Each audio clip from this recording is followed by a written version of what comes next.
오늘 주시는 말씀은 창세기 5장 21절부터 24절까지 말씀입니다. 찾으셨으면 저희 여러분 한 절씩 교독하겠습니다. 에녹은 65세에 무두셀라를 낳았고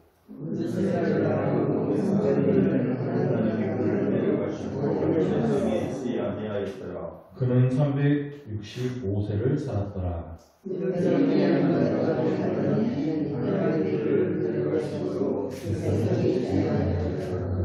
아멘. 우리가 성경을 좀 통독하고자 할 때 제일 시험에 빠지는 때가 족보 나올 때예요. 알지도 못하는 사람들 이름을 왜 이렇게 많이 적어놨는지 성경 말씀 이렇게 읽다 보면 한 구절 한 구절이 다 은혜가 되면 참 좋겠는데 족보 읽으면서 은혜 뵙기는 되게 힘들죠. 그래서 성경 통독하시는 분들 중에서는 족보 나오면 그냥 넘기시고 그 다음부터 읽으시는 분들도 계시더라고요. 그래도 저는 성경에는 쓸데없는 글자는 한 글자도 없을 것이다.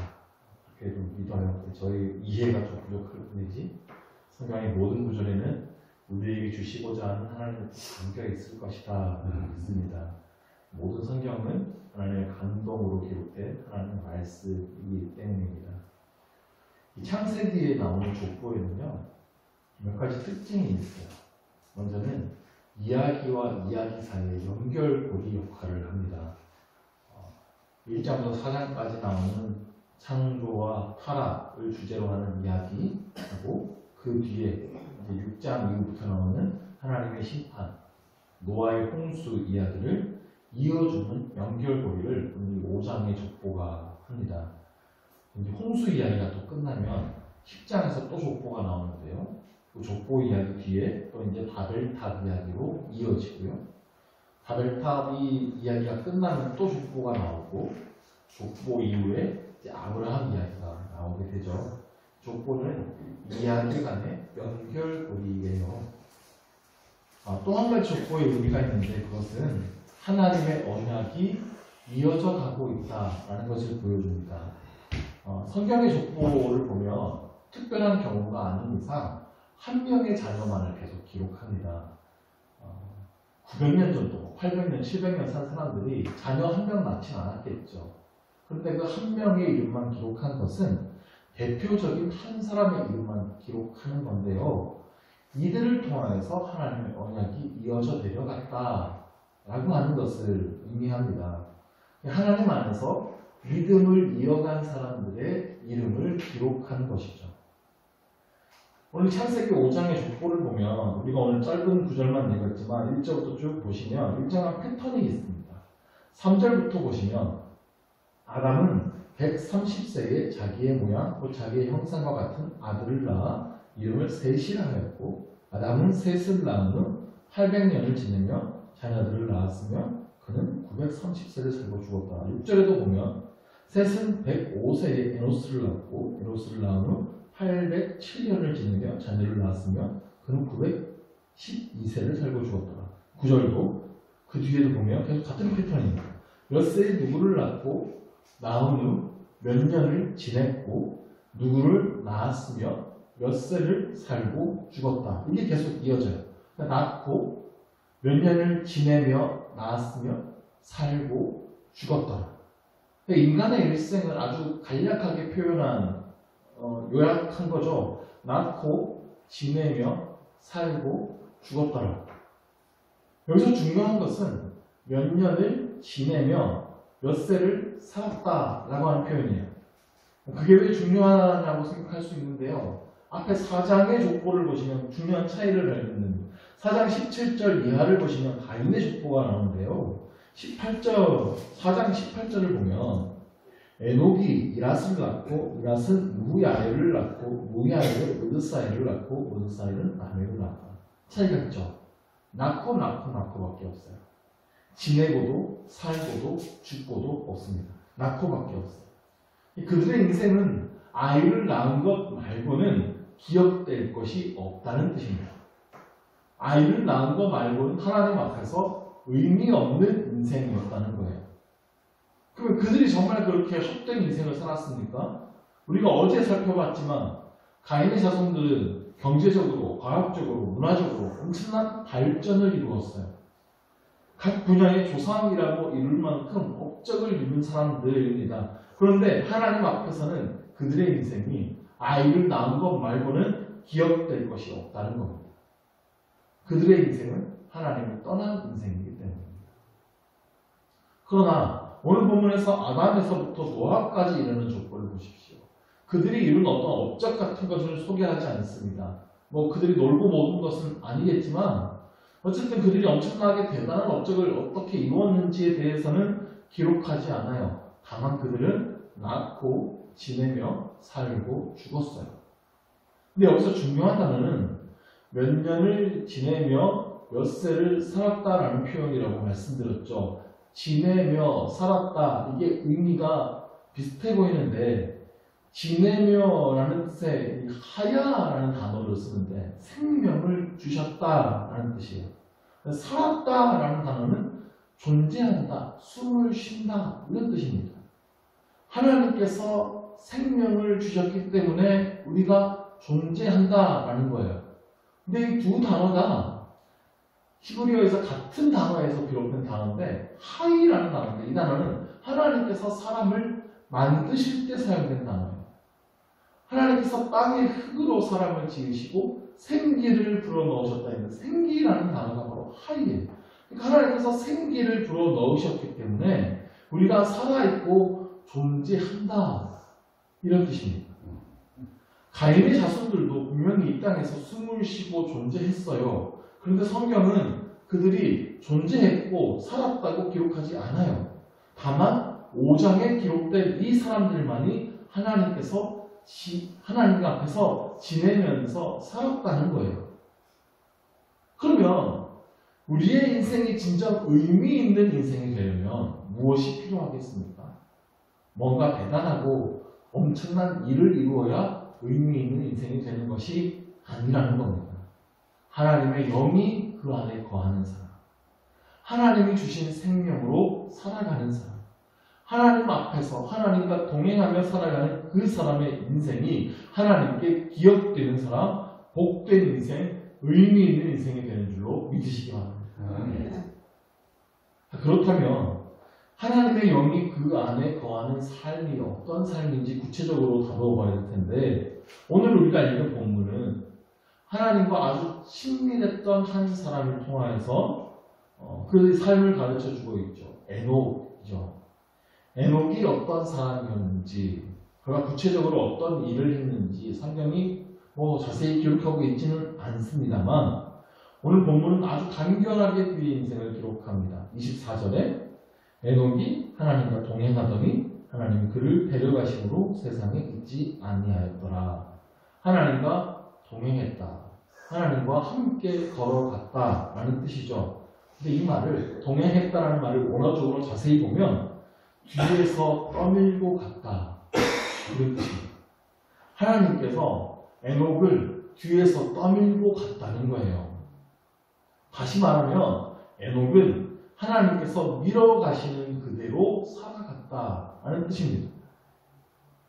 그래 하나님께서 강제로 에녹을 그렇게 밀고 가셨으니까 하나님과 동행할 수 있었구나, 이렇게 생각할 수 있지만 사실요, 예수를 믿는 우리들을 하나님께서 사실은 다 뒤에서 밀고 가고 계십니다. 우리가 잘 아는 복음성가 있잖아요. 나의 등 뒤에서 나를 도우시는 주. 그 다음에 나의 인생길에서 지치고 고나여 매일처럼 주저앉고 싶을 때 나를 밀어주시네. 우리를 밀어주세요. 더 이상 힘들어서 못 해먹겠다, 지쳐 쓰러지려 할 때 은혜를 주시고 또 감동을 주시고 주님의 위로의 손길로 우리를 어루만져 주시고 필요할 때마다 영적인 감동들을 부어주셔서 우리를 밀고 가고 계시잖아요. 하나님은 지금도 하나님을 믿는 사람들을 밀고 가고 계십니다. 말씀을 통해서, 기도의 감동을 통해서, 때로는 환경을 통해서 우리를 밀고 가십니다. 그런데 우리가 에녹처럼 하나님과 동행하고 있지 못하다면 우리가 버티고 있기 때문이겠죠. 하나님께서 밀고 가시는 방향이 있는데 자꾸 나는 다른 곳으로 가고 싶은 거예요. 가기 싫은 거예요. 하나님이 분명히 밀어주시는데 고집이 얼마나 센지 하나님도 그곳이 못 보는 사람들이 있습니다. 그저 하나님의 인도하심을 따라서 순종하며 사시기를 바랍니다. 하나님께서 가라고 말씀하시면 분명히 밀어주십니다. 힘을 주십니다. 힘들다고 버티면 더 힘듭니다. 한쪽은 미는데 한쪽은 버티니까 얼마나 힘들겠어요. 밀어주시는 대로 힘 빼고 걸어가면 그게 제일 편한 거예요. 하나님께서 떠밀어 주시는 대로 그저 그대로 살아가는 하나님과 동행하는 여러분이 되시기를 간절히 원합니다. 에녹이 그렇게 하나님과 동행할 수 있었던 중요한 계기가 하나 있어요. 22절을 보시면 무두셀라를 낳은 후 300년을 하나님과 동행하며 자녀들을 낳았으며 무두셀라를 낳은 후 300년을 하나님과 동행했습니다. 하나님과 동행하며 살아가게 된 중요한 계기가 무두셀라를 낳은 것이라는 뜻이에요. 무두셀라라는 이름의 뜻이 뭐냐면요. 이 사람이 죽으면 심판이 임할 것이다. 이 뜻이에요.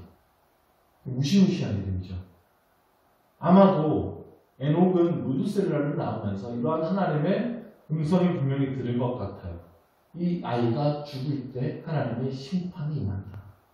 그로 인해 에녹의 인생이 바뀐 겁니다.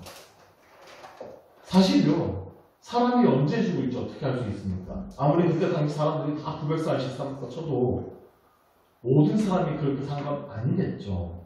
뭐 요즘 시대가 100세 시대다, 60, 70 나이도 아니다. 그래도 다들 그렇게 사시는 건 아니잖아요. 안타깝게 일찍 세상을 떠나시는 분들도 있습니다. 당신도 마찬가지입니다. 사람이 언제 죽을지 어떻게 합니까? 근데 무두셀라가 죽으면 하나님의 심판이 임한다는 겁니다. 아담과 하와의 범죄 이후에 이 타락해가는 세상에 하나님의 심판이 선포됐어요.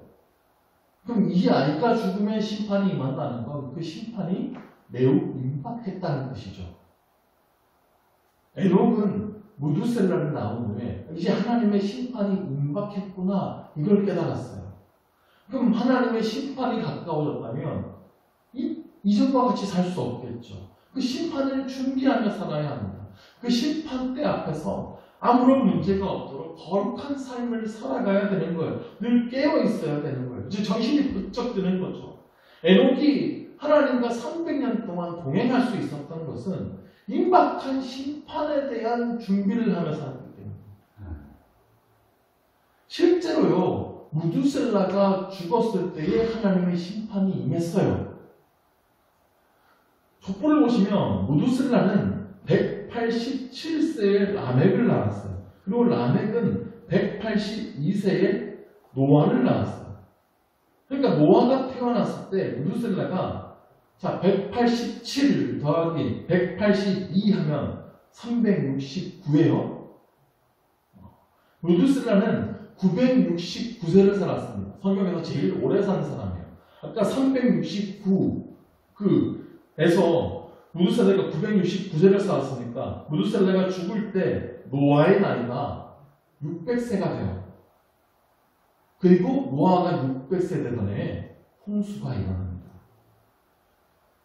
자, 무두셀라가 성경에 기록된 가장 오래 산 사람인데 그럼 하나님이 무두셀라를 왜 그렇게 오래 살려두셨겠습니까? 무두셀라가 죽을 때에 하나님의 심판이 임하는데 홍수가 임할 건데 하나님의 심판이 임하기 전에 한 영혼이라도 살려주시기 위해 더 구원하시려는 하나님의 인내와 사랑 때문에 무두셀라가 그렇게 오래 산 거예요. 그럼 지금도 하나님의 심판이 가까운 마지막 때입니다. 언제 예수님이 오셔도 이상하지 않을 만큼 마지막 때의 징조가 다 나타나고 있어요. 우리도 그러면 에녹처럼 하나님의 심판에 대한 준비를 하며 살아야 합니다. 늘 깨어 있어야 합니다. 하나님과 동행해야 하는 거예요. 성령의 인도하심에 따라서 주님이 떠밀어 주시는 그대로 살아야 하는 것입니다. 지금도요, 우리 주님은 한 영혼이라도 더 구원하시기 위해서 기다리고 참고 계시는 것입니다. 이 마지막 때에 우리는 그 하나님의 마음을 알아서 한 영혼이라도 더 구원하기 힘쓰면서 주님과 동행하며 오늘이 마지막 날이라도 후회 없는 인생을 살아내야 할 것을 믿습니다. 이렇게 주님과 함께 동행하는 저와 여러분 모두가 될 수 있기를 주의 이름으로 간절히 축원합니다. 기도하겠습니다. 하나님 아버지, 우리는 오늘도 주님께서 주시는 생명이 없으면 살아갈 수 없는 존재임을 돌아봅니다. 우리에게서 하나님의 영이 떠나간다면 헛된 인생을 보이니 오늘도 주의 영을 우리에게 충만하게 부어주시옵소서. 날마다 성령의 인도하심을 따라서 주님께서 밀어주시는 대로 순종하며 살기를 원합니다. 나의 정욕과 탐심을 십자가에 못 박고 오직 주님을 따라서 십자가를 지고 따르게 하여 주옵소서. 주와 한 걸음 한 걸음 동행하며 살게 하여 주옵소서. 지금이 마지막 때임을 기억하면서 깨어 준비하기를 원합니다. 오늘 주님께서 다시 오신다 해도 후회 없도록 기쁨으로 주님을 맞이할 수 있는 우리의 거룩한 삶이 되게 하여 주시옵소서. 예수 그리스도의 이름으로 기도드립니다. 아멘. 하늘에 계신 우리 아버지, 아버지의 이름을 거룩하게 하시며 아버지의 나라가 오게 하시며 아버지의 뜻이 하늘에서와 같이 땅에서도 이루어지게 하소서. 오늘 우리에게 일용할 양식을 주시고 우리가 우리에게 잘못한 사람을 용서하여 준 것 같이 우리 죄를 용서하여 주시고 우리를 시험에 빠지지 않게 하시고 악에서 구하소서. 나라와 권능과 영광이 영원히 아버지의 것입니다. 아멘.